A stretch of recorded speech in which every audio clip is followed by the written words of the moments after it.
Hello, everyone. Welcome to Where Are All the Women? I'm Meghan Murphy. This is Mary Lou Singleton. Hi. How are you doing, Mary Lou? I'm okay. I had a really, really busy day, and I feel like my motor's running really fast. Okay. Well, we're on the same vibe then. Yeah. Take some deep breaths. I'm trying to fix my freaking sweater. I've interviewed Beth Bourne. I should figure out how to say her last name properly before I share the interview. Earlier today at like 3:30. Mm-hmm. I didn't finish until 4:30, and then I rushed to the gym, and then I didn't get home from the gym until, 40 minutes ago, and then I had to eat 10 chicken wings in like 5 minutes and try to make my hair do something, put my makeup on and prep. But here we are, and she's lovely. Did you meet her at Genspect this weekend? I did not meet Beth at Genspect. Me neither. Mm-hmm. But I've interviewed her, so I've met her now. But I didn't actually get to meet her in person at Genspect. Everyone, if you're watching on YouTube, please like and subscribe, especially if you genuinely like the stream and my YouTube channel, which presumably you do if you're here, although I guess we also have some enemies who like to hang around here and say mean things as well. But if you do like it, then like it and subscribe.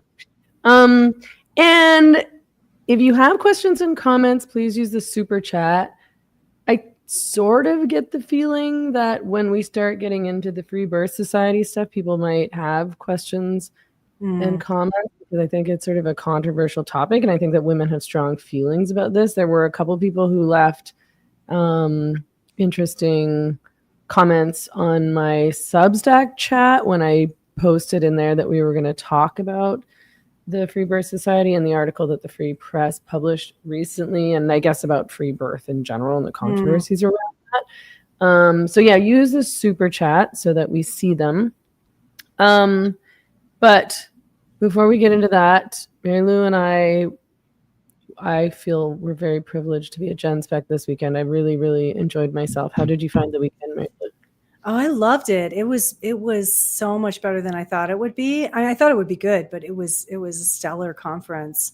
It gave me a lot of hope that there is organized, smart opposition to what's happening, not just in gender, but with just the corruption of medicine with DEI and a lot of other strange thinking that's come in. It gave me a lot to think about. I learned a lot, so it gave me a lot of hope.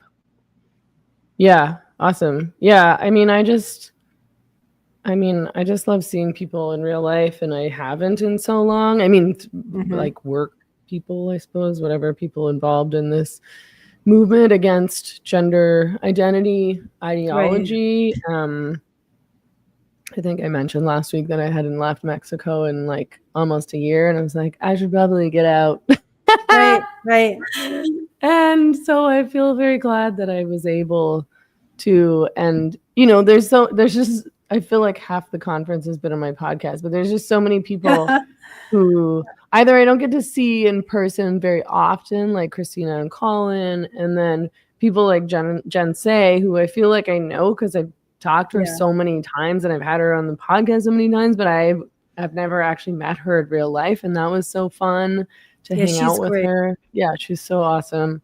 Mm-hmm. And Graham Linehan was there, and he's just such a wonderful man, and I was just so happy to see him. And then I went for dinner with Jen and Graham on Friday night, and he was saying he was scheduled to do a talk on the Sunday of the conference, and he was saying, he's like, I think I might ask Stella to interview me or something like that, because I feel like I'd rather do that than just talk, which I get. I don't really like doing talks. Like, I like doing panels and conversations and interviews and Q&As, but just talking at an audience, I always feel really bored of myself, and I sort of assume other people find it boring too. Mm-hmm. Like, I don't mind talking for 5 or 10 minutes to sort of intro a panel or a Q&A or an event or something like that, but this thing where you're supposed to just talk for 45 minutes, I just don't like. I feel like you have to be so engaging to be able to pull that off and I don't know that very many people are, but even like I don't personally enjoy it. So I understood why he sort of wanted to do an interview thing, and I was like, I'll do it if she wants me to. Like, tell Stella, like, I'll do it, or she can do it if she wants to. But I'm down. That would be fun. I like doing that kind of thing. Obviously, I've lots of experience interviewing people, so Right. So she was stoked about that idea, and that's how that ended up happening. And it was so fun. I wish we had like twice as long or 3 times as long, but Right. it was nice. A lot of the presentations were really short. Usually medical conferences like this have a lot of breakout sessions where you get to decide what you want to go to, but everything was general. So I think Graham only had 20 minutes, right? Like they were all really 20 to 30 minute blocks. Yeah. I mean, I think we had technically, we used up maybe half an hour or something. We did good in that time, and we even managed to get some questions in. But yeah, I wish that there was more time. And I got some sweet merch from Jen's company, XXXY Athletics. So that was fun. Tell me, did you have like a highlight from the weekend? Well, I'm a huge Lionel Shriver fan, so that was really exciting to see her. I think she's one of the most brilliant people on the planet, and I think she's hysterical. I love listening to her and reading what she writes. So that was exciting. And then for me, it was very heartening to meet some other medical providers and join the organization Do No Harm, which is speaking out against not just gender ideology, but all the DEI insanity going on in medicine. And the founder of Do No Harm is also very critical of infant circumcision. So I really liked his ideological consistency about not mutilating children's genitals, no matter what the reason. I wish I could remember his name, but he was a Jewish man who is an observant Jew. And really, I was so excited when he was speaking out about opposing infant male genital circumcision. So that was exciting. I joined them, got some swag. I just had a great time. I love hanging out with sane people. Yeah, it's nice. I had a great time. I'm looking forward to the next one. And I'm really glad that these kinds of organizations exist, because I mean, to be able to pull off a conference like that is pretty impressive, to be honest. It's very hard to organize events, never mind this. Like, it was a good event. Yeah. So did you listen to this interview between Ezra Klein and Ta-Nehisi Coates?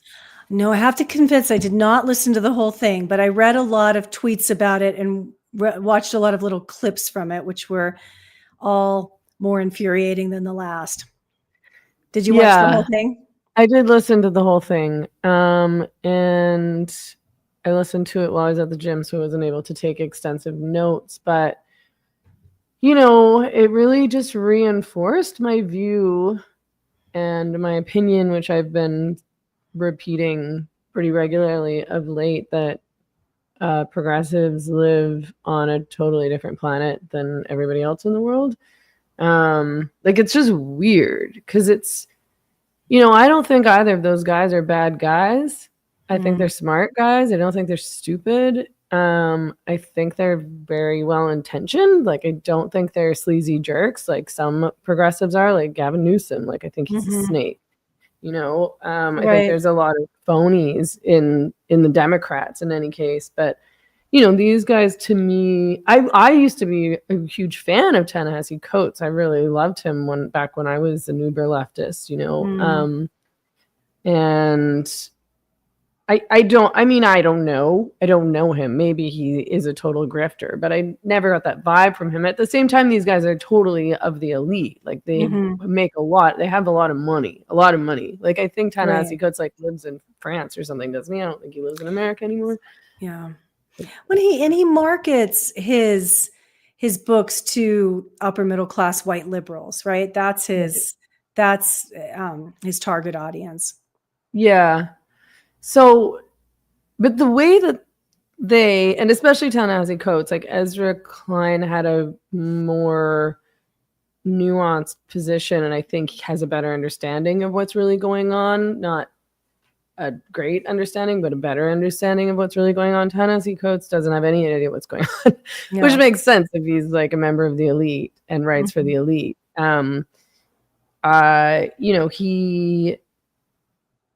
They both condemned the murder of Charlie Kirk and essentially said it was, horrific and wrong, and that neither of them support political violence ever. But then, Ta-Nehisi Coates was like, well, and then I did my research about this guy, and it turns out, are you drinking a glass of water and spinach? No, I'm drinking I didn't have time to strain it. It's fireweed. It's fireweed, comfrey, and rose bergamot. It actually tastes delicious, but look, it's so witchy. Look how witchy that is. What does it do for you? Oh, it's really anti-inflammatory. Fireweed's one of my favorite. Fireweed's really, it's soothing to the digestive tract. It's anti-cancer, anti-inflammatory. Rose bergamot's a nice mood elevator, antidepressant, antiviral. And then comfrey, I'm not supposed to tell people to drink comfrey. The FDA has banned it for internal use, but I love drinking comfrey. I feel like it heals me. It heals my gut. It heals my joints. If I have any tendon pain or joint pain, just drinking some comfrey tea usually makes it feel better. Oh, I need this so bad. It's my potion. I don't know if I can find any of this stuff in Mexico. Do they have comfrey in Mexico? Well, you could grow comfrey. It's really easy to grow. You just get a root of it and grow it. I'm sure you can find that there. But nature works on the principles of plant redundancy. So you have your own anti-inflammatories down there. Yeah, you're probably right. I've been making my own like healthy electrolytes over here with Jamaica. I've been buying like Jamaica, Florida Jamaica in my little fruiteria, and then making tea, and then I put honey in it, and then I put like all these good salts and minerals and lemon and anyway. So back to the interview. He said, so Ta-Nehisi Coates says, after I did my research, I learned that this guy is a hate monger, Charlie Kirk, and that he ran an organization that was a haven of hate. And then the whole interview kind of goes on like this, where he's making these statements as though they're true and obvious without ever questioning the possibility that maybe just because he doesn't agree with this guy's politics, that doesn't mean that they're hateful. He goes on and on and on about how, how do we even have conversations with people who dehumanize other people? And it's like, wait a minute, who's dehumanizing who here? And what he's referring to in terms of the dehumanization is trans people, trans kids. Like, how do we have conversations with people who don't think that these people should exist, and that they don't think they count as human? And it's like, you have no idea what this guy is talking about and what this guy believes, or what any of us believe who you would call transphobic and accuse of dehumanizing so-called trans people. Like, you still don't get it. Like, when you say you did your research and you start saying these things like that, what I think is that you went and read about Charlie Kirk online without actually, watching any of his debates or talks or looking into this issue any further. Like, it was all just full of these assumptions that if you hold these kinds of beliefs, some of which I agreed with, others I do not in terms of Charlie Kirk's beliefs. But I don't think anything he said was ever hateful. Actually, some of it I really, really disagreed with, and I still don't think it was hateful. And it was just so weird to listen to this conversation between these two people who won't even imagine that they could possibly be wrong about anything, that everything that they believe is correct and moral and ethical, and that the only reason that the other side would believe something different is because they're hateful. Like, they're still operating on this assumption that Trump and Trump voters and Trump supporters are bad. Oh, and that many of them are just, sexist, racist, kind of irredeemable people. And what do we do about it? This is so horrific. And they refuse to get, at least Ta-Nehisi Coates, I think Ezra's, again, was sort of better on this. That he was trying to get Ta-Nehisi Coates to be like, well, why are we losing? Yeah. And Because, it's like, oh, well, just because sometimes we lose. And it's like, no, dude, like there's so many reasons why you're losing and you refuse to see it because you can't like entertain the idea that maybe you're not right about your perspectives on any of these issues. I think you're right that it's really clear he didn't watch any of what Charlie Kirk actually said about transgenderism and trans kids in particular, because if he had, he would have had more of an argument and more of an understanding of why some people disagree with him on that, rather than they hate these kids and want them all genocided. They want them to not exist. Yeah, and that we don't see them as human or something like that. Like we don't think that they should have rights as if they have any, they have the same rights everybody else does. Right. What rights are they talking about? The right to invade women's sports, the right to put men in women's jail cells, the right to invade our locker rooms. They have as many rights as any other human being. But it's because I see the full humanity of children getting caught up in the gender industry that I'm opposed to it. It's because I don't want these human children to be sterilized and lose any chance at a satisfying sex life later in life and to become permanent dependents on the pharmaceutical industry. Because I value their humanity. Yeah, and because we want kids to genuinely be able to be themselves without being told that their bodies are wrong or their brains are wrong and that they need all these drastic, irreversible, dangerous, experimental, harmful medical interventions. I mean, I was talking with this about Beth during our conversation earlier today, and it's that, when I was a kid and when you were a kid too, I'm sure probably like when I was a kid growing up in the 80s and the 90s, I really hated girl things and I really liked boy things. I thought boy things were cooler and more fun and better. And I, to be honest, felt that way for a really long time. I probably do still to a certain extent. I still don't really like feminine. Like, I mean, I know people are always like, but you look feminine. I'm like, I know I look feminine. Like I wear makeup and I have long nails and I try to look attractive to men and so on and so forth. Like, but in as far as my behavior and my personality goes, it's not very feminine. And my interests aren't very feminine. My politics are very feminine. Like if I was very feminine, I think I would be like a libtard, because that this is what all the heterodox men are always saying. And I think there's some truth in it. It's just not applicable across the board, which is that liberal women take empathy and sympathy way too far, and they like to see themselves as these very caring and compassionate people. So we care about the trans kids and the addicts and these all these marginalized populations, and then their approach to policy and politics with regard to these supposed marginalized populations is super harmful because they aren't behaving practically. They're just behaving based on emotion or how they want people to perceive them as being, but I care and you don't care. One of the conference speakers from DIAG, Democrats for an Informed Approach to Gender, she called them the kindness brigade, and how they're foot soldiers in all of this insanity. Yeah. But I mean, sorry, go ahead. They're not the ones orchestrating this, but they're certainly the ones advocating for it and yes, being the foot soldiers for all of this. And and institutionalizing it and social mediaing about it to death and voting for it. Policing their neighbors, policing, the speech of those around them. Yeah.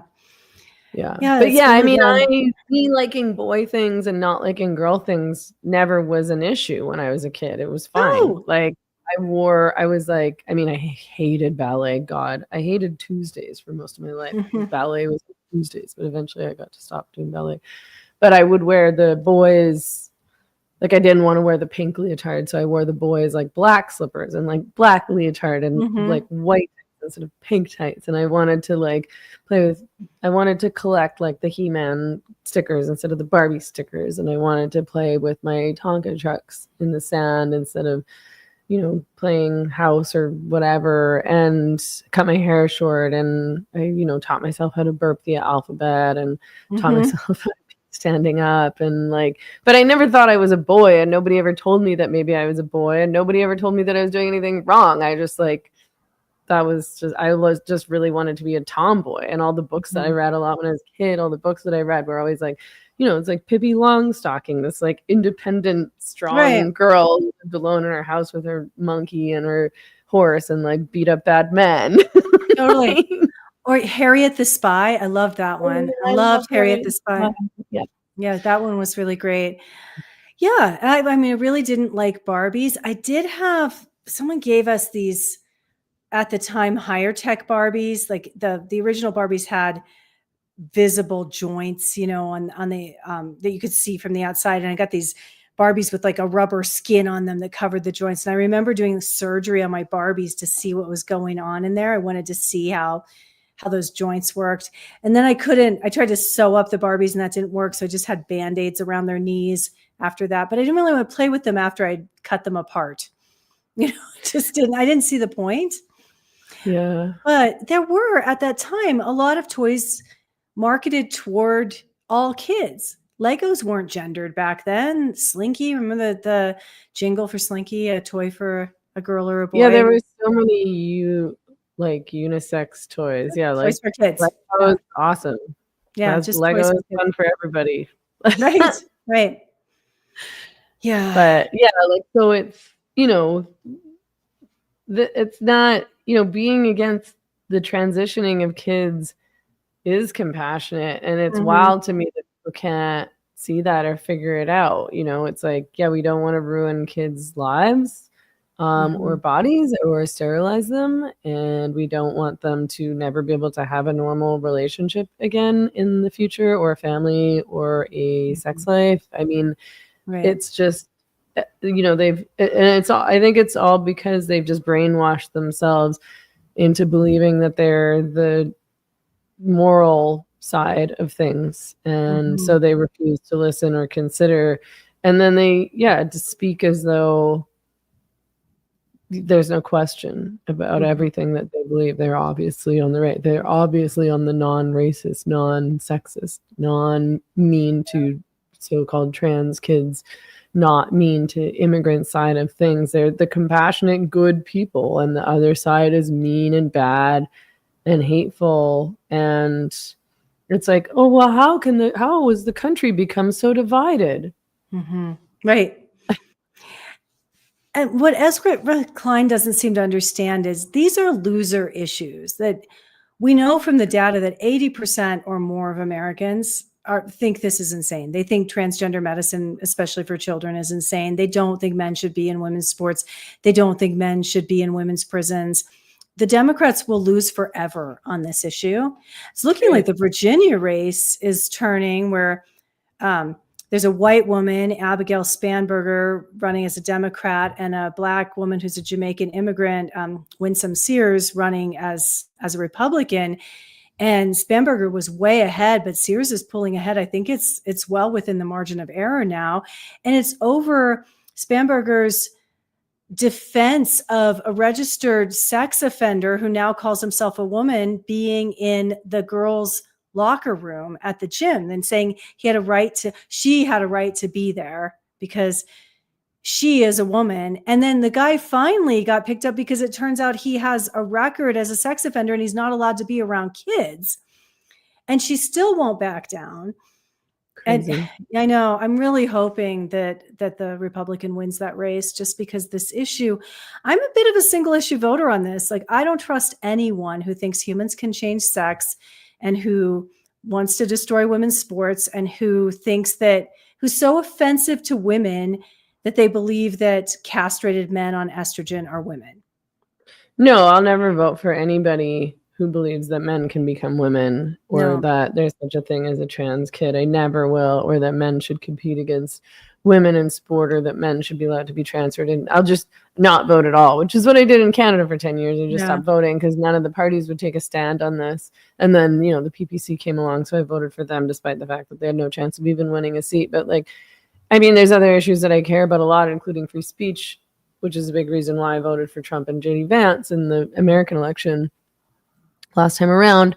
But yeah, why would I vote against reality and vote against my own rights? And, Right. never mind, like, it's not even really about me. People always are like, oh, well, how does this even affect you? And it's like, well, it hasn't really affected me, but it affects so many other, like, so much else. Like, this isn't a personal thing for me. This is about so much more than that, and so many other people and kids and women in general. Absolutely.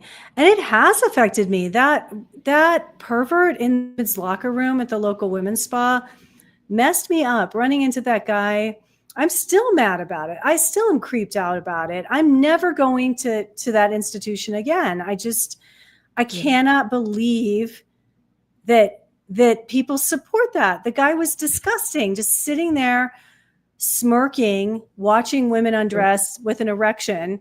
And he has a legal right to be there. Yeah. And I've been in this fight for a long time, and I was so thrown off by that. And people consider me a brave person, but I wrote them a letter. I had my husband write a letter too, but I didn't speak up at the time because I knew I'd get kicked out. I would be the one considered the bad person. Yeah, I was for sure. there for a friend. Speaking up wouldn't have done anything. Like, you would have Nothing. been made to leave. They wouldn't have done anything about this guy. No, the creeper would have been left there. Yeah. Yeah. Yeah. I mean, so the conversation, I mean, it's fine. Like, keep having these conversations and keep not understanding. Like, Ta-Nehisi Coates, like, why don't, like, I'll have a conversation with you. Yeah. I'll explain to you what it really means to oppose gender identity ideology and why I don't support gender identity legislation or transgenderism and the concept of trans in general. Like, I can explain to you why this matters, since you clearly don't understand, because you clearly never talk to actual people about this. You just read about it on the internet and then come to conclusions. And if Ezra Klein were legitimately interested in gaining power back for the Democrats, he would be talking to the scores of women, or more, the thousands and thousands of women who were lifelong Democrats who left the party over this issue. And he's not. Like, I was never a swing voter. I was a progressive. I was a, when I wasn't voting for the Green Party, I always was voting for the Democrats. I was further to the left than the Democrats. And I was so relieved when Trump won this election. Yeah. Like, he needs to be talking to women like you, like Kara Dansky, like so many of us who left the party he supports, and ask us why and what they could do to win us back. But he's not interested in that. They are interested in somehow brainwashing us, like re-brainwashing us to believe what they believe. They're not interested in giving an inch of ground on this. They're not interested in changing their minds, and they're not interested in viewing people who think differently than they do as human beings. Well, and I think with Ezra Klein, I think he's also invested in protecting his reputation, because like Ta-Nehisi Coates, I think genuinely really, really doesn't get it. I kind of think Ezra Klein maybe does get it a bit, but he won't say so, because he gets in so much trouble if he gives any like this tiny much ground to the other side. The ones that are like, he got in trouble for what he wrote about Charlie Kirk, which because it was too easy on, I don't know. Yeah. Charlie Kirk or the right or whatever. He didn't dehumanize Charlie Kirk enough. He wasn't mean enough about the guy who just got assassinated. I didn't read it, but sorry, I just Googled it right now. I didn't read the article, but the headline was Charlie Kirk was practicing politics in the right way. Yeah, that'd get him in trouble. Yikes. I'm seeing this little bit of movement among Democrats where they're saying, well, at the level of elite sports, it really does make a difference. And, right. but all kids should be allowed to play grade school and high school sports. How do you end up at the level of elite sports if, as a female, if you've been forced to compete against males from the time you were in elementary school? Like, it's all or nothing. This is a zero-sum game. I'm so tired of people not understanding that males are not females ever, no matter how many hormones they take, no matter what organs they cut off, no matter how much plastic surgery they have, they can't become female, and they don't belong in our spaces. No, and I mean, if girls are being forced to compete against boys in sport at the high school level, then they don't get scholarships to college. Then they don't get to compete at an elite level at all. And moreover, it's just wrong because men aren't women Men and are women. boys aren't girls, and that's the end of the conversation. This is girls' sports? These are women's sports. There's nothing even more to talk about. That's it. Right. A castrated male on estrogen is a castrated male on estrogen, not a woman. And if they would prefer to be called eunuchs, I guess that's being taken already. Like there's a whole new eunuch movement, but there are words historically for these men, but they're not women. They are not women ever, no matter what they do. And the same for women pretending to be men.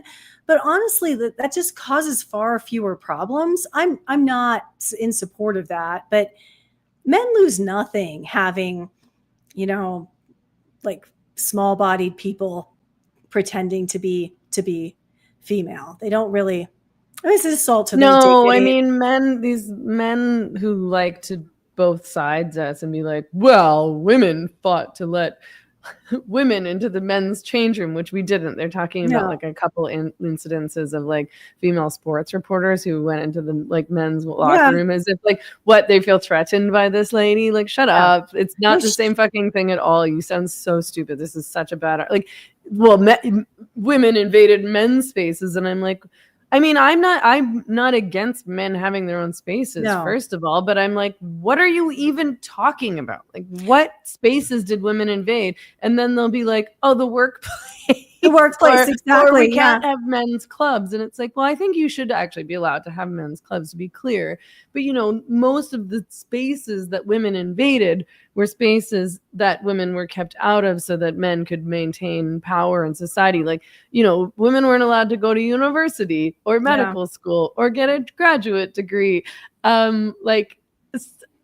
Sorry. I mean, and I think there's fair debates to be had around things like firefighters and the military. Like you have to have a certain level of strength, I would say, to be able to, if you're anyone, male or female, if you're going to be a firefighter or if you're going to be in the military, if you're a firefighter, I think you have to be able to carry a human body around, and if you can't, then fine, you can't. Like, I don't believe in DI applications in these kinds of scenarios, but if you can do it, you can do it.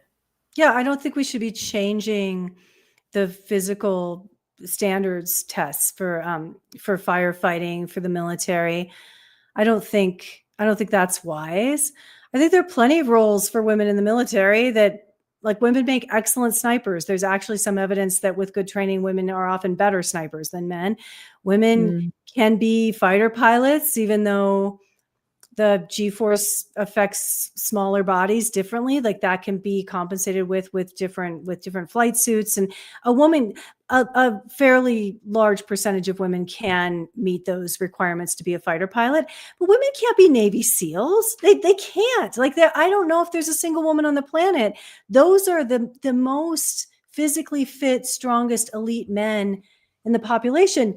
99% of men can't be an elite special forces soldier. Right. 99% of them. The training and the testing to get to be a Navy SEAL, like male, like professional athletes, many of them couldn't make it. It's not a role for women. I don't think that there are any women on the planet who could do it without lowering the standards. Yeah. There's certainly arguments to be made around feminism going too far in certain contexts because men and women are not equal and they don't have the same skills and capabilities, and we shouldn't pretend as though they do. But yeah, I do feel like that these complaints that men will make in response, because they always do it with a smirk on their face, like, haha, now how do you like it? As if it's the same thing, like when you're risking being sexually assaulted or abused and you're dealing with, like, women are not predatorial in the way that men are. I'm sorry, they just aren't. Like, women are not creepers like men are. It's just not a thing. There's that old meme of a woman on an assembly line that says, wants to be equal to men, refuses to commit 98% of violent crime. Right. No, we're not. But That doesn't mean women don't have equal dignity. We have plenty of evidence that women can be fantastic surgeons. Women can be excellent doctors. Women can be excellent engineers. When we get into things that require a lot of brawn and physical strength, like men are better at that. They're bigger. Yeah. So I just looked up this article by Ezra Klein about Charlie Kirk, and yeah, so he says you can dislike much of what Kirk believed, and the following statement is still true. Kirk was practicing politics in exactly the right way. He was showing up to campuses and talking with anyone who would talk to him. He was one of the era's most effective practitioners of persuasion. When the left thought its hold on the hearts and minds of college students was nearly absolute, Kirk showed up again and again to break it. Slowly, then all at once, he did. College-age voters shifted sharply right in the 2024 election. You know, like Ezra Klein is being realistic in a lot of ways, and I think he got super attacked over this article from fellow Democrats and progressives, and I think Ta-Nehisi Coates was one of those people who wrote something in response, and that's why they had this conversation. And sorry, but Ezra Klein is right, and Ta-Nehisi Coates has no fucking idea what's going on in this country because he's just an elite, and he uses his skin color as an excuse to pretend as though he's like down with the like reformies, the regular, like, you know, the poor is the you know, black people, the working class black people or whatever, but he's not. No, like, and Klein asks him, like, well, what do we make of the fact that Trump won so much of the black vote? And he just goes, oh, well, there's always been, you know, conservative black people. There's always been a small segment of black people who vote Republican, as if it didn't matter why black people voted for Trump in this election. The only demographic in which Trump lost voters was white men. Everybody else, they gained voters. Yeah. Right. I mean, like it's anyway. Keep being deluded, keep losing. Great. Right. I'm happy. Keep fucking losing. Sorry, I don't want these people anywhere near the levers of power for at least 10 years. They need to do some more. They need a longer timeout than that. They need to sit and think about what they have done and why everyone is mad at them. They won't. They won't. They're not going to. They refuse. So they'll keep losing. I'm seeing some comments and questions in the live chat, but please use the super chat because I can't keep track of them. If you have comments and questions you want us to address on the live stream, please use the super chat. Also, please like and subscribe. Okay, should we jump into the Freebirth Society thing? Is there anything else you wanted to talk about before we do that? No, I think it'd be great to jump into that. I'm interested in what the comments were on your Substack about it. Okay. I will tell you what the comments were on my Substack. So for those not in the know, the Free Press published an article about the Freebirth Society, which is run by Emily, what is her last name? Saldea. You know so much more about any of this than I do. I've met Yolande Norris Clark once in person, I believe, and have seen the drastic changes that she's gone through over the years. Right.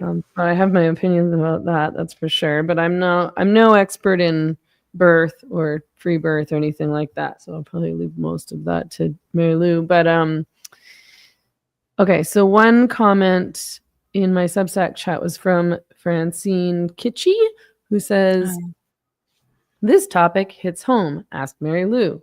I home birthed twice, and inevitably someone will say I was lucky that nothing bad happened, and that if it did, I was to be blamed because I didn't take all the precautions by having my birth in a hospital.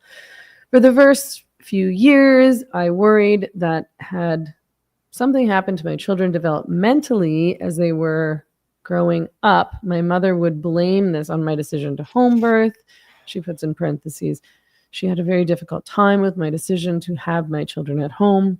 For this reason, I've followed Yolande Norris Clark and other free birthers, a kinship with those who choose unconventional healthcare. Looking forward to this one. She can't watch it live though, so she's going to watch it later. Mm-hmm. Sarah Morrell says, this is such a complex issue. I worked for the East Midlands Ambulance Service recording concerns or serious incidents. This could be an older person falling at home, and the ambulance crew felt that they needed support with clutter and mobility aids to children in need and even possible abuse. Part of this role was recording every death of anyone under 18 who had not been expected to die within 48 hours. So I was exposed to a lot of incidences of child death. I recorded very few free birth deaths, although I did come across a few. I only saw the incidents that were reported during my shifts. There are risks if something unexpected happens and there is no one trained to spot the dangers or medical aid does not arrive in time. I have also experienced a hospital birth and a midwife-supported home. Both were very hands-off births, but being in hospital and having people around me who saw birth as medical, the hospital midwives, massively affected my view of my body and my birth. It also caused me to be less connected with my body postpartum, which caused some postpartum anxiety. The medical view of birth does not help women trust themselves or their maternal instincts. It caused them to become fractured from the experiences, risking depression and anxiety in them and their children. And this is an environment where we are regularly pulled out of our bodies and into our heads. The more we separate from our felt sense, the greater the risks. No idea if I'm expressing this well, but there's a lot of evidence to back this up. It's not my specialty, just my own research when preparing to give birth. So I guess, I mean, I just want to sort of intro or explain this article at the Free Press to people who haven't read it. It's linked to in the show notes below on YouTube. I mean, in general, a lot of people are critical of free birth. So I got the impression that whoever wrote it was already starting from that position. Yeah. But I think I feel like it's not necessarily fair to conflate the criticisms of free birth with specific criticisms of the Freebirth Society, which I think that they did quite a bit. Mm-hmm. And led me to believe that there was already a bias starting out. I think that there probably are problems and dangers in the extreme, like only free birth, no hospital births. I think absolutely. I don't really understand all the concerns or fears around ultrasounds, particularly. The Freebirth Society, I think, is like a whole separate mountain of issues as opposed to just the free birth movement in general. But tell me what you thought about the article. The article wasn't as bad as I thought it would be. The free birth bias, the free press bias is usually very pro medical intervention. Barry Weiss and Nellie Bowles used a lot of reproductive technology and IVF to make their children. They make jokes about, I've heard both of them make jokes about women who don't want to be drugged out while they're giving birth or are not very smart. They love vaccines. So this is, it's coming from an outlet like most media outlets is very pro medical intervention, right? But that being said, it wasn't as bad as I thought it would be. I think the whole issue is, it's like watching a fairy tale about hubris in the face of birth. So I'll back up and say the term free birth was coined by Jeannie Parvati Baker in the 80s. Jeannie Parvati Baker was this amazing sovereign woman who was very involved in the natural birth renaissance that was happening in the 70s, where women had, after World War II, had gotten on this industrial birth assembly line, and everyone was having these horrific births where they were anesthetized against their will. They were given crazy things like scopolamine that made them just hallucinate and dissociate through their birth. They were tied to the beds with leather restraints. All the babies were pulled out by forceps. Most of the babies required resuscitation, or a lot of them did. And all the women, their vaginas were cut really intensely with these, with what's called an episiotomy. So they all had a lot of pelvic floor issues afterwards. And women were mad about that. They were like, there must be a better way. Our grandmothers or great grandmothers didn't birth this way. And so women kind of reinvented home birth. They reinvented midwifery a certain class of women. I mean, midwifery's never been entirely eradicated, but for, by 1970, 99% of births were happening in the hospital with doctors. So Jeannie Parvati Baker came out of that group, and then she wanted to just birth by herself. Like I think she had a set of twins by herself. And she's like, the greatest expression of a woman's power is just trust yourself and not think anybody needs to help you and just have your baby. That's what she was called to do. And a small subset of women have always been called to do that. I believe humans are social birthers, and across cultures, most women have had midwives. Women have always wanted other women around them. There are very few cultures that don't have midwives. There's like the Tarahumara in Mexico, but you get a midwife for your first birth. There are several Aboriginal tribes in Australia. There are like 3 known groups of people that don't have midwives. Everybody else has midwives. And midwives are women who know the terrain of birth, who come help other women, but they're always women who just want to be left alone. And if that's rising up in a woman, that's how she knows she's going to birth best. She doesn't want someone sitting and worrying about her. She doesn't want to risk projecting her own authority and power onto somebody else. Go for it. Free birth is amazing. I think the free birthers rock the world. Like, they hold this place for all of women of this amazing power. So the Freebirth Society started as a non-money-making endeavor by Emily Saldea, and then Yolanda got involved later, to just tell the stories of these women who birth in their own power. And they had this incredible podcast. And then they started selling this complete guide to free birth that started at like $99 and went up to like $400, where they just told women what do you need around? Like, what could go wrong? How do you get ready for your non-medically attended birth? And then a lot of things happened. So Emily had the Freebirth Society had this incredibly engaging podcast where women would tell these stories, where so many women were captivated by these stories. There's one story where a first-time mom is birthing in a blizzard in the mountains outside of Flagstaff in a yurt with just her wolf dog. And it's amazing. Like, that women need to hear that story. Like, that's possible. She did it. And she's like crackling with her own power. Other incredible stories about just birthing, like leaving the system, just being denigrated and laughed at about your birth plan, and being constantly told you should be freaking out about, this high risk thing or that high risk thing. And women get tired of it because they know they can just give birth, and they go and do it on their own and have these incredible experiences. The telling of the stories was amazing. And then Emily started a Facebook group where women would also share with each other these incredible stories and talk about how they were planning home births and celebrate together when they gave birth. And sometimes women would chime in and give medical advice or give birthing advice on that Facebook group. And then there was a death. And there was a death that I believe was a preventable death. A lot of the women in that group were very dogmatic, and I think dogma is dangerous in any part of our lives. Like, we should never say never, right? Like, never just completely reject the hospital for all reasons.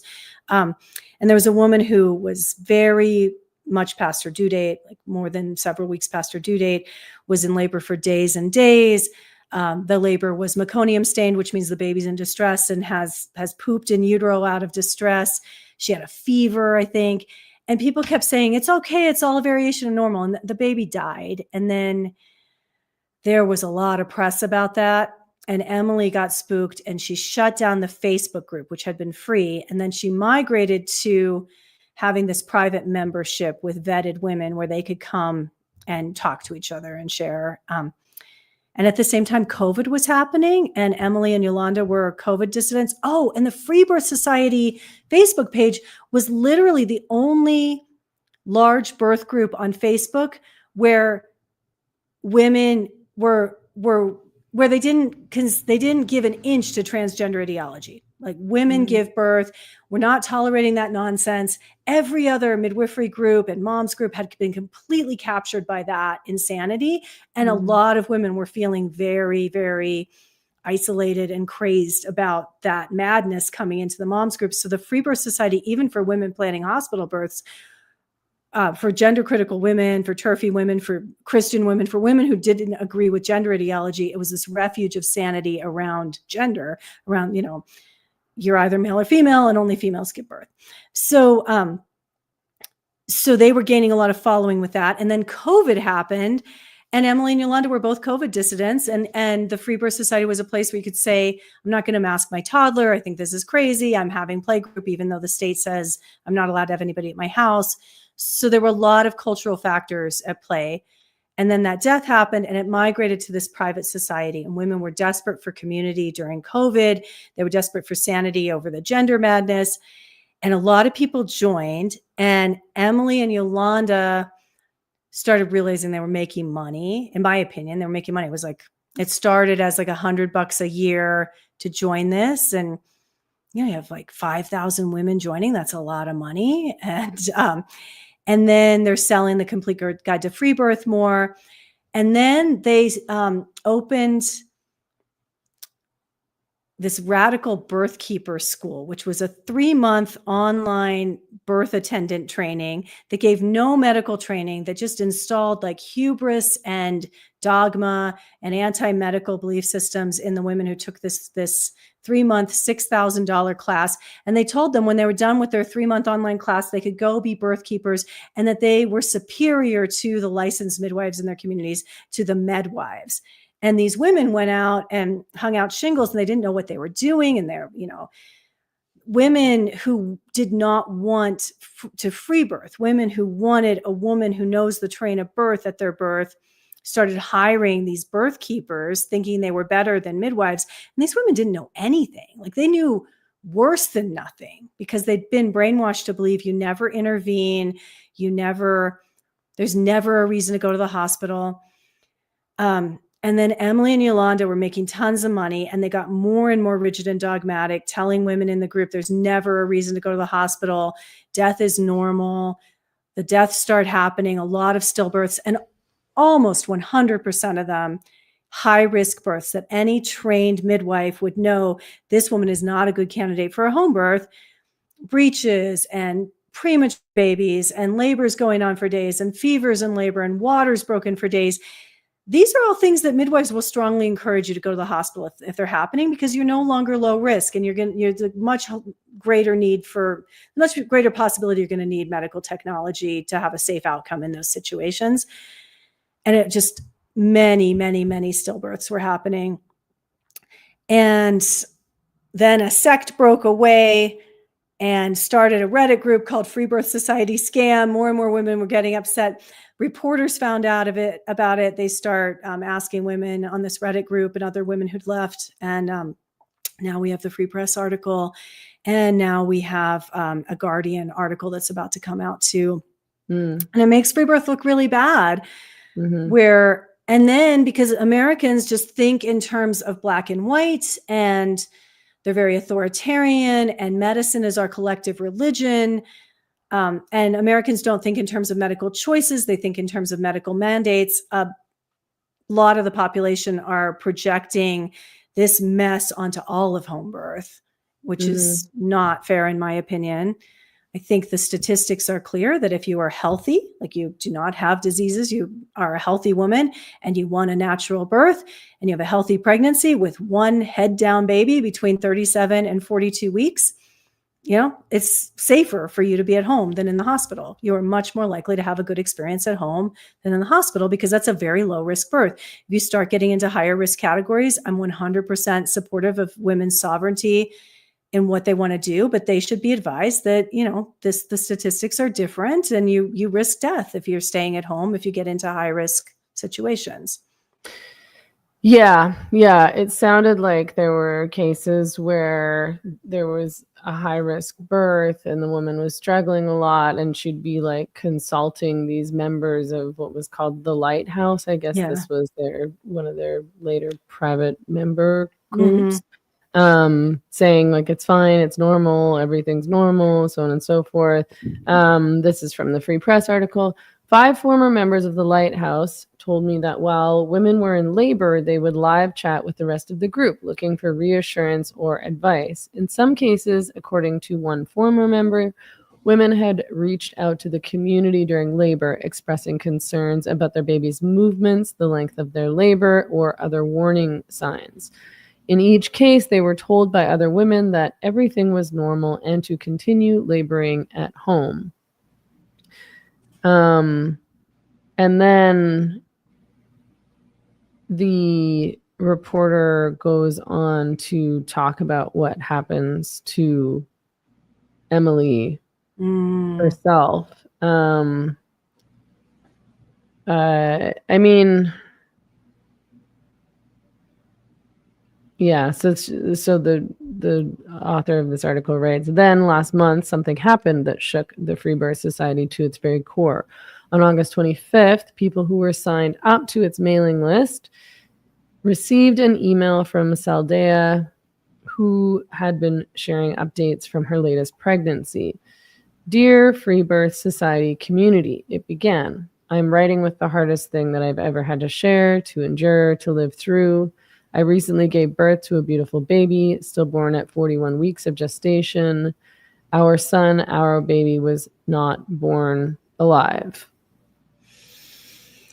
Right. And it feels to me like just watching a mythic tale about hubris in the face of birth playing out. I mean, I think like, yeah, I do think that it's unfortunate that the article itself becomes, not that I think that there are criticisms of free birth and the dogma that comes along with it. They explain, like people who have home births, free birthers choose not to deliver their babies in a hospital, but they take this choice to extremes. Many decline medical care throughout pregnancy. Some believe that ultrasounds are unnecessary or even risky. Others claim that if you use a pregnancy test, you're showing lack of faith in your body. It's so extreme. Like there's so much more middle ground here.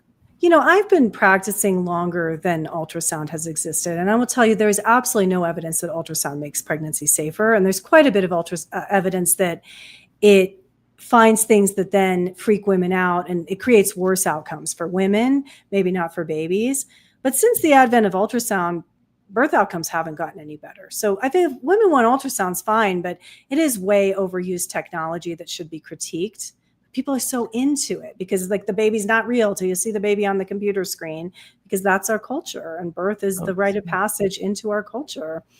And everybody wants to know the sex first. So it's there. Women, when I first started practicing, women were not into ultrasound. It was brand new technology. We still don't really have any safety data. It was just adapted for and became the norm. We don't have any studies on whether or not it's harmful. So I don't think it's unreasonable to not want ultrasounds. Ultrasounds are hardly ever medically indicated. But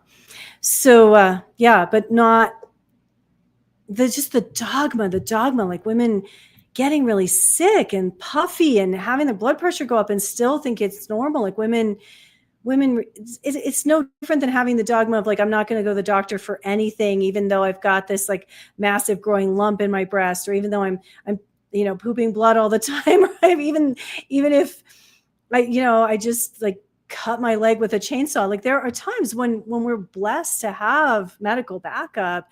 And if you're 100% opposed to that system, bad things are going to happen. And in my experience as a midwife, as a woman who's given birth twice at home, once unassisted, I've had a free birth with my second, mainly because everything that went wrong with my first birth, which was a home birth, which was, technically everything was fine, but everything I wasn't happy with was because I trusted my midwife more than I trusted myself. And I didn't want to repeat that. I just wanted to be left alone from a line of good birthers. My grandma had 9 kids in a farmhouse with midwives. There were no antibiotics, there were no blood transfusions, there were no anti-hemorrhage meds back then. Like basically no technology, just women around her. Like I trusted myself. I knew like I was better off just being on my own than risking thinking somebody else knew better than I did about it with my second. But I'm not a normal person. It used to be pretty rare for a woman to be called to that. most women want another woman there, at least, you know. But the Freebirth Society made that seem like you're medicalizing your birth. Yeah. Well, and it's also weird to like this. They're teaching this course. What was it called again? Or they're offering this course. The Radical Birth Keeper course was their $6,000. Yeah, you can't teach that stuff online. That seems crazy to me. No clinical skills, no hands-on skills. And then they started a year-long Matra Birth Institute, where this is a real midwifery school, and it was just as junk, and it was $15,000. These women for made $15,000 for an online course, totally, with no clinical component, no requirement to at least learn CPR and neonatal resuscitation. Because they don't believe there's ever a reason to go in. They don't teach risk assessment. They didn't teach. I mean, they're still going. Their courses are still up. This hasn't shut them down. Yolanda is pregnant, and I'm like, oh my gosh, I do not wish for anything ill to happen to her, but it feels like watching a crazy story about flying too close to the sun. And I mean, she's not backing down on her dogma at all. And she's going to have her 11th baby. Is it her 11th or 9th or something? 11th or something. I think it's her 11th. Yeah, she's raising 9. And yeah.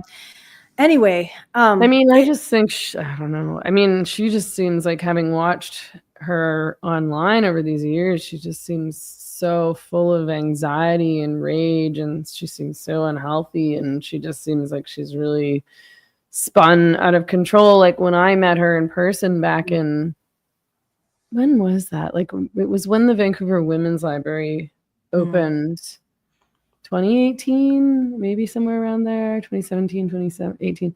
She seemed like very nice and normal and healthy, and she seems like her health has gone really downhill, and her mental health, and she just has this seething rage vibe beneath everything she does. And yeah, I think the criticisms on that, you know, like I did look through that Reddit thread a bit. I mean, there's a lot there, so it's hard to get through very much. And I watched a video from this woman who had signed up for this course and had a really bad experience and couldn't get her money back for some reason. But, you know, I think people use the word cult a lot and grift a lot. It does seem like a lot of women feel that they were ripped off, and and then the way that Emily and Yolande sort of talk about all these women with such contempt. I think that the problem is they started selling free birth. Like they were selling it as something cool to do, and, you know, pay them money to learn how to do it. And it became a product, and that's the antithesis of free birth. Like free birth really something that rises up individually in a woman who just wants to be left alone in her process and doesn't want to be managed.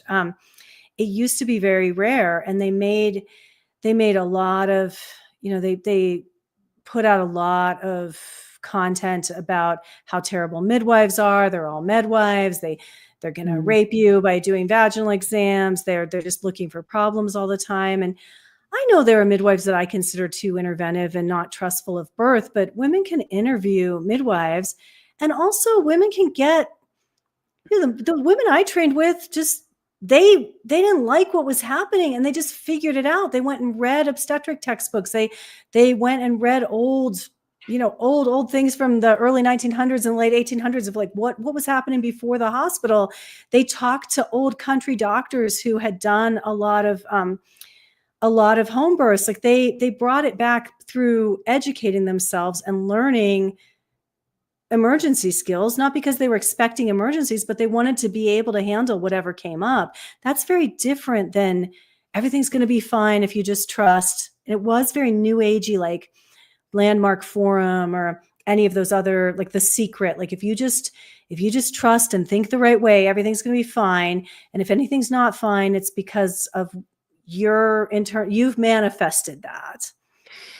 Yeah, and I was just about to say this, then I just saw Sony224 posted, yeesh, using the word rape in that context is just like, I just feel like talking about like a birth and hospital as though it's like rape and sexual assault is so extreme to me. Like that seems like really, really intense and kind of fear-mongering. And I do know that women have had experiences in the hospital that feel like sexual assault or that are sexual assault.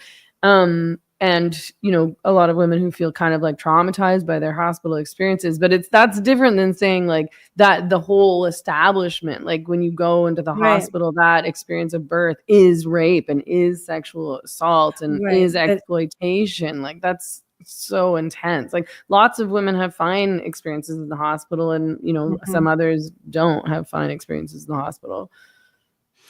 Yeah, I think that it's all about nuance. Isabella and I did a good podcast on this on her Whose Body Is It podcast. If people are looking for more info, we did about an hour and a half on this topic.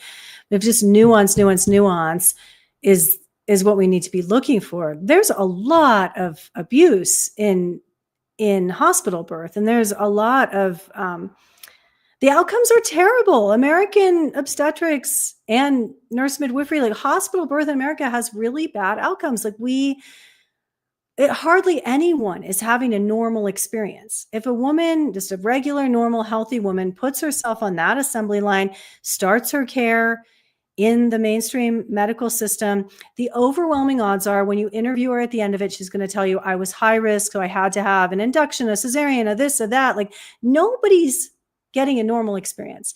If you interview, I would say, I'd love to see someone prove me wrong, but I'd say if you interview 100 women who had a mainstream obstetric, prenatal, and birth experience, well over 90 will tell you that if they hadn't been in the hospital, they or their baby would have died. And that's insane. Women are not that bad at giving birth. If we weren't so good at it, we never would have evolved to the point where we have hospitals. Women are designed to give birth. Our population is very unhealthy, but it's nuts that over 90% of us are thinking we were high risk in our baby or we would have died if we didn't have these people saving us. So there's plenty to critique about hospital birth, but it's nuts to tell women that care is never necessary for a good outcome, that there are never cases where that's the best place to be.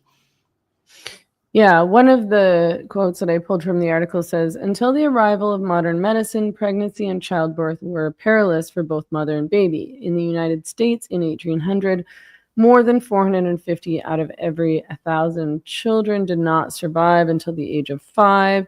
In 2020, the rate was 7 out of every 1,000. So many of us exist because of modern medicine, yet today we live in an era of growing skepticism towards it. Okay, that's bullshit, because if you die at 4.5, it's not because of what kind of birth you had. Right. That's about antibiotics. That's about trauma care. Kids died of accidents all the time. I mean, like kids died of ingrown toenails. Kids died of strep throat. Kids died of like the flu and stuff like that. Yeah, compound fractures where a bone was sticking out. Like kids don't die of that stuff anymore. I hate it when people make these bullshit generalizations like, well, 450 out of 1,000 kids used to die before their 5th birthday because they used midwives and were born at home. Like that's crazy. The rate of death was higher, but it's, again, if you are healthy and low risk and you want a natural birth and you have one head down baby between 37 and 42 weeks, statistically, you and your baby will have a better outcome if you don't have a medicalized experience. If you have a home birth with a trained midwife, those are the women who should not be being medicalized. And the outcomes are so much better for healthy women if they stay out of that system that pathologizes everyone, literally everyone. And why can't we have this conversation instead of just like birth period is risky? And birth is a life event. Well, it is risky, isn't? I mean, I would say it is risky, but it's perfectly a normal part of life that mammals have been. Yeah, there's a saying in midwifery, birth is as safe as life ever gets. Okay, yeah, right. It was they referenced this one post from Yolande, which they found pretty weird, and I think I found it pretty weird too, which says birth work is death work because birth is death, because this was sort of in response to criticisms about baby deaths related to the Freebirth Society. Yeah, I mean, they were way too cavalier about death. And again, seeing Emily's tragic outcome, it just feels like a mythic tale about hubris. It's really, really sad, but they're going forward. She's going forward. I bet you she's going to try to capitalize on this and, you know, say that she's, you know, she's a coach for women who've had stillbirths, or she's going to capitalize on it. Sarah says in the comments, I had home birth with midwives in BC, and they gave me Pitocin to help me birth the placenta. I would not have had that level of care in the US. That's not true. I practiced as a home birth midwife for over 15 years, and I carried Pitocin. I had plenty of times I gave women Pitocin. Midwives in the United States aren't like just bringing, you know, crystals and eagle feathers and some sage, though that's cool. You know, it's cool to bring that too if women want that. It is.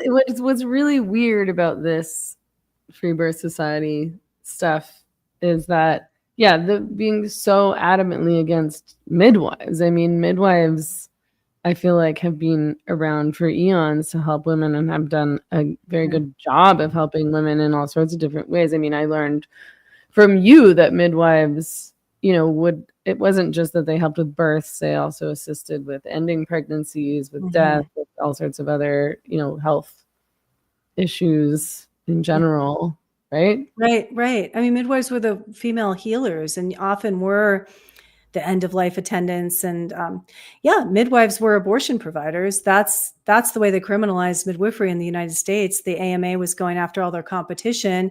And this was a time before antibiotics or blood transfusions, certainly any care for premature babies that was better than what women could have at home.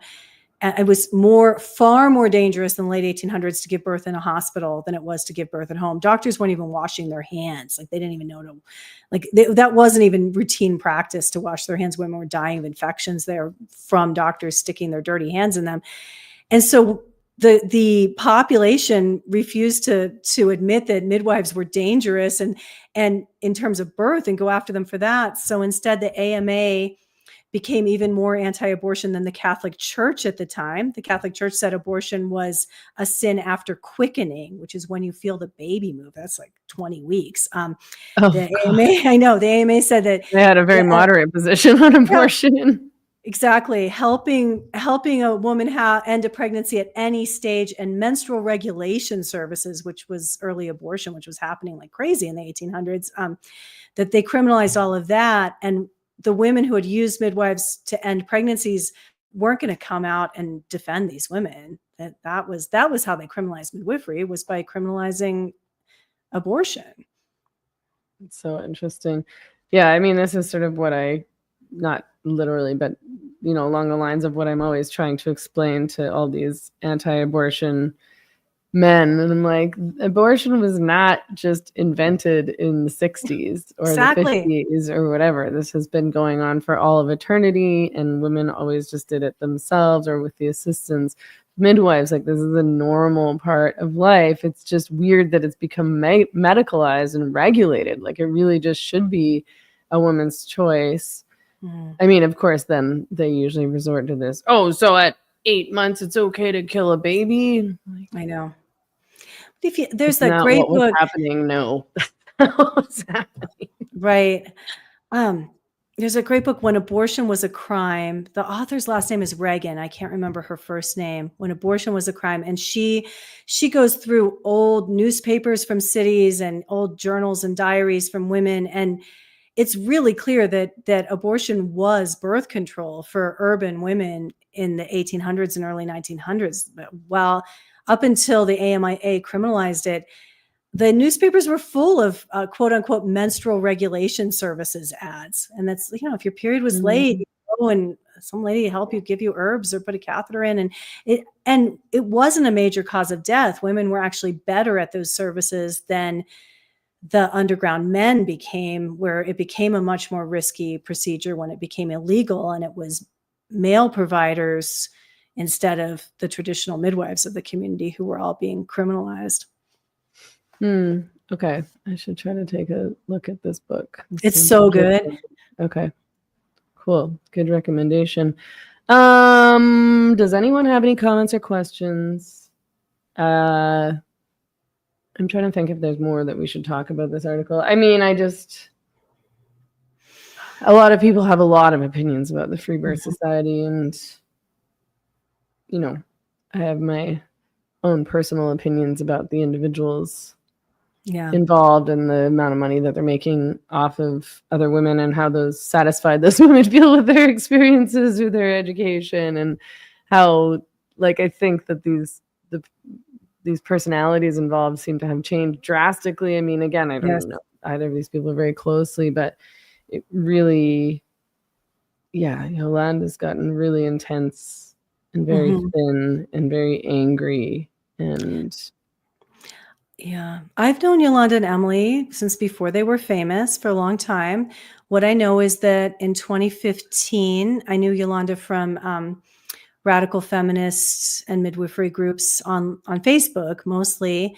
And I know whenever Michelle Pacino and I wrote the open letter to the Midwives Alliance of North America protesting the erasure of the words woman and mother from the core competency guidelines, Yolanda refused to sign because she was chicken. She didn't want to risk anything. That's she was great. chicken. Yeah, she went when there was no money in it, she wasn't interested in it. When there was risk in it, she wasn't interested in that. And then Emily, I didn't know Emily as well. She came from the doula world, which is a really different world than the midwifery world. Like, it's just a different kind of woman who goes into that. And what's the difference? Well, a doula has basically no real responsibility. Like, a doula is like just there hanging out, midwives, like, it's like life or death. Like, you come from a lineage where, like, you could get burned at the stake if something goes wrong. Like, you can get blamed. Like, you've got 2 lives in your hands. The responsibility is astronomically higher than it is for a doula. What's the responsibility of the doula? Like, what is a doula? She's just there to, like, do birth support and help educate, maybe advocate. But, like, the doula holds, like, she's responsible for the emotional experience and try to advocate for the woman, but she's not carrying any kind of license. She's not holding the space and the responsibility for other people's lives. So doula is like a made up profession because women lost their sisters and their aunts and their mothers throughout the industrialization of birth. And to me, it's a symptom. Doulas are a symptom of societal fragmentation.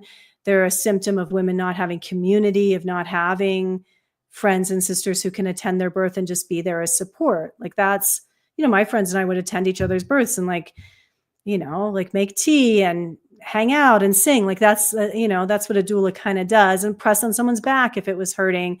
It's a made up profession that, the word doula, I think, was brought here by Penny Simpkin, a birth activist, and it's a Greek word that literally means female slave, like female servant. It's not a traditional role. You get your glass of water. Yeah, exactly. It's again a symptom of loss of community and a symptom of loss of women's culture around birth and the professionalization of women's culture. Where a midwife is like a woman who comes and guards the space and has the skills to step in if something needs assistance, and knows how to resuscitate, and knows how to stop heavy bleeding, and knows how to get people safely to the other side. Most of the time that means sitting back and holding space, but like 10 times out of 100, it means doing more than that. So anyway, doulas are a different breed than midwives. It's just, they're not as, you don't have to be nearly as brave to be a doula. Like, you just, so Emily came out of that world, and I think she was passionate about free birth before she had her first kid. And then she comes out with this podcast. And I remember I was friends with Yolanda, and I was like, oh, this Emily, I'm just not sure. She's so arrogant in the face of birth. Like, she'd post all these, like, sexy pictures of her pregnant in a waterfall. I'm like, and she's like, my birth is coming up. I'm like, sister, you have to be humble in the face of birth. Like, these are elemental forces. This is so much bigger than your mind. This is ancient. This is huge. This is like, it's like an earthquake or a tsunami. Like, you have to be humble in the face of this. You can't be like, I'm sure I'm going to have a good birth, and tell 1 million people that.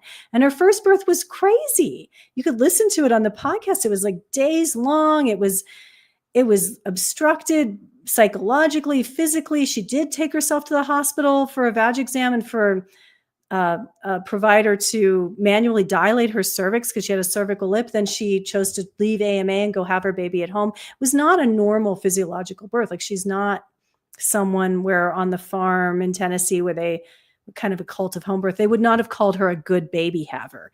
Like they gave a lot of praise to the good baby havers there. Like, she would not have been, they would have been like, oh, she's stuck in her head. She's got issues, she can't just let go. That's just what the farm would say. Like, that's, that was kind of like, this all sounds judgy, and it is, but.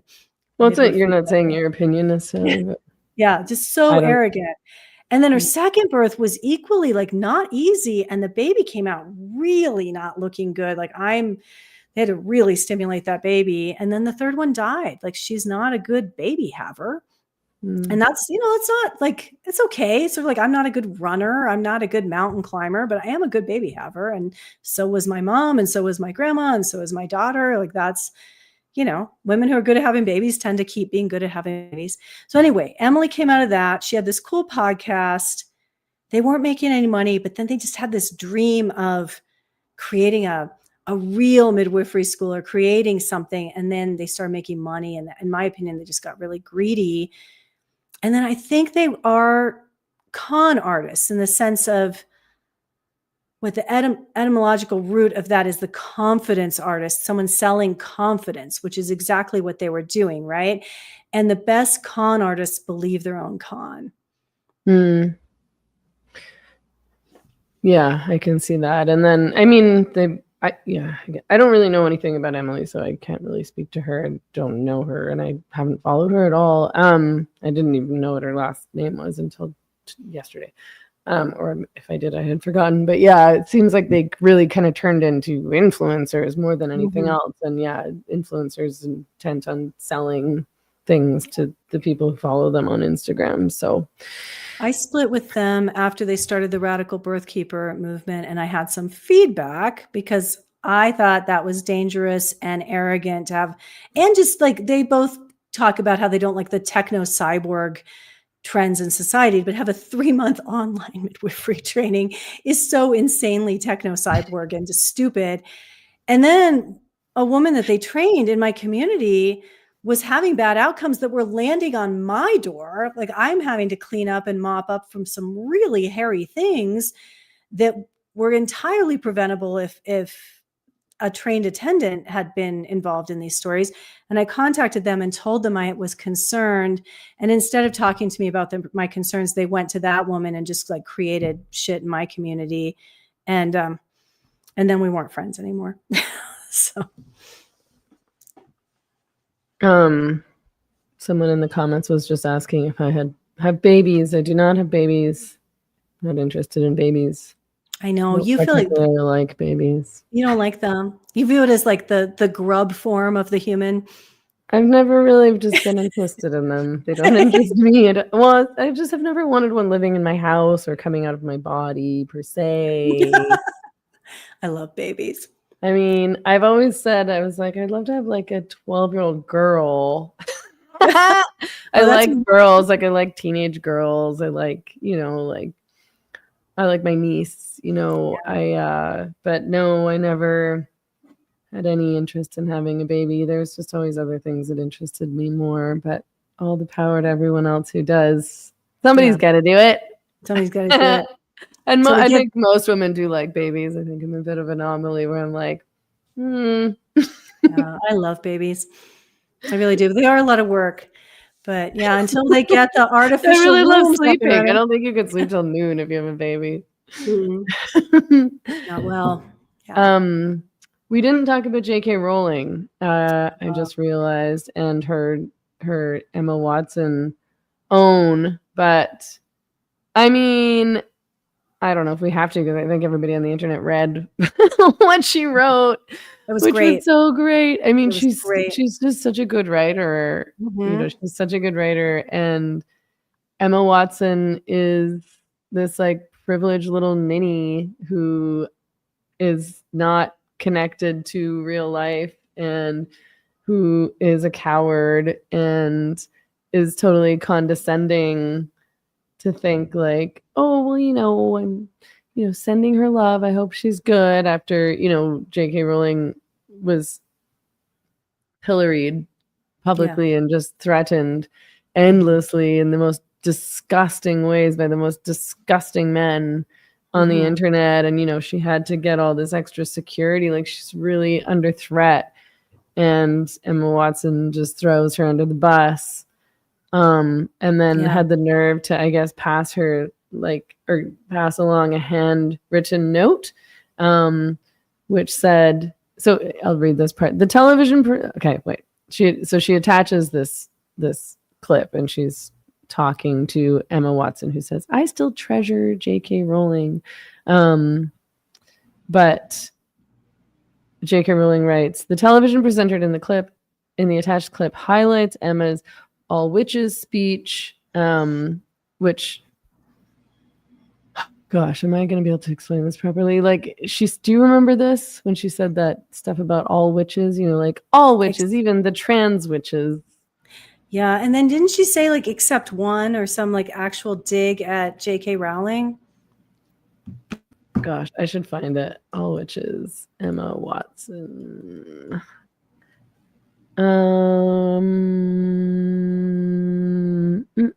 She says she's here for all the witches.